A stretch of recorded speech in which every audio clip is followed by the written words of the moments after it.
இன்னைக்கு நீங்க திமுகக்குள்ள போனீங்கன்னா திருடுவதற்காகவே அமைச்சர், எம்எல்ஏ, எம்பி, கவுன்சிலர், மேயர் பதவிக்கு வருவார்கள். ஏண்டா அவனுக்கு பதவிக்காக வர்றதுக்காக திருடுறதுக்காக வர்றாங்க. மக்களுக்கு போய் நீங்க செய்யுங்க. மாமே மச்சான்னு நம்ம சொல்லுவோம். அவன் திமுகவுல மாமே இருக்கிறான், அதிமுகவுல மச்சா இருக்கிறான், சித்தப்பா இருக்கிறான்னு ஒரு ஐயோக்கியனும் இல்ல. அங்க போன திருடன் கூட சேர்ந்தா நம்மளும் திருடனத்தான் இருக்கணும்.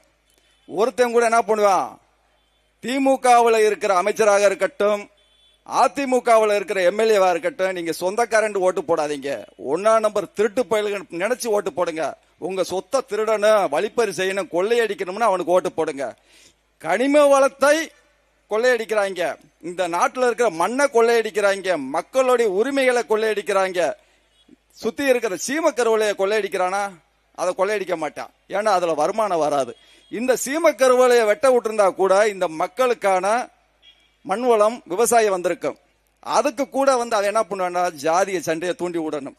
ஜாதிய சண்டையை தூண்டி விட்டா மட்டும்தான் நம்மளுக்கு வேலை. அப்ப நீ அருவா எடுத்து அவனை போட்டு அவனை வெட்டு இவனை வெட்டுன்னு சொல்லுவாங்க.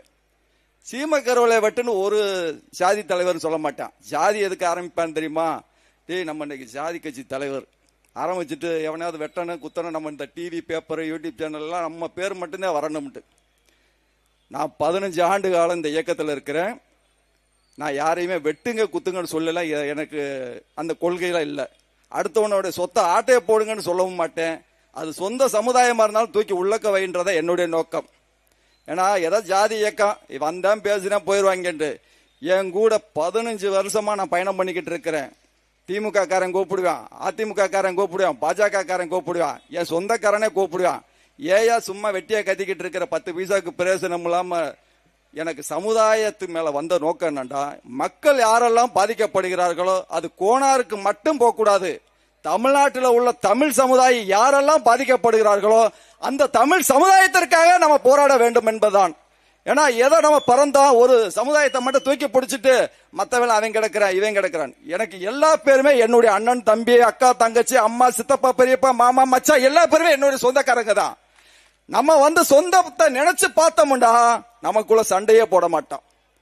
என் கூட நீங்க மதுரைக்கு வந்தீங்கன்னா என் கூட அனைத்து சமுதாயத்தை சொந்தங்களும் என்னுடைய அலுவலகத்திற்கு தினந்தோறும் சந்திச்சுட்டு தான் போவாங்க. ஏன்டா டே அவன் அந்த ஜாதிக்காரன் இந்த ஜாதிக்காரெல்லாம் பார்க்க மாட்டாங்க. தினந்தோறும் எங்களுடைய அலுவலகத்தில் சந்திக்கக்கூடிய அனைத்து சமுதாய உறவுகளும் சந்திச்சு ஏன்னா நம்ம சமுதாயத்துக்கு என்னென்ன செய்யணும்னு தான் சொல்லுவாங்க. இது ஏன் சமுதாயம்னு சொல்ல மாட்டாங்க. தமிழ் சமுதாயத்திற்கு நம்ம என்ன செய்ய வேண்டும், இந்த தமிழர்களுக்கான உரிமையை என்ன செய்ய வேண்டும். அண்ணன் சீமான் அண்ணன் போன்று இனிமேல் ஒரு தலைவரை நீங்க பார்க்கவே முடியாது.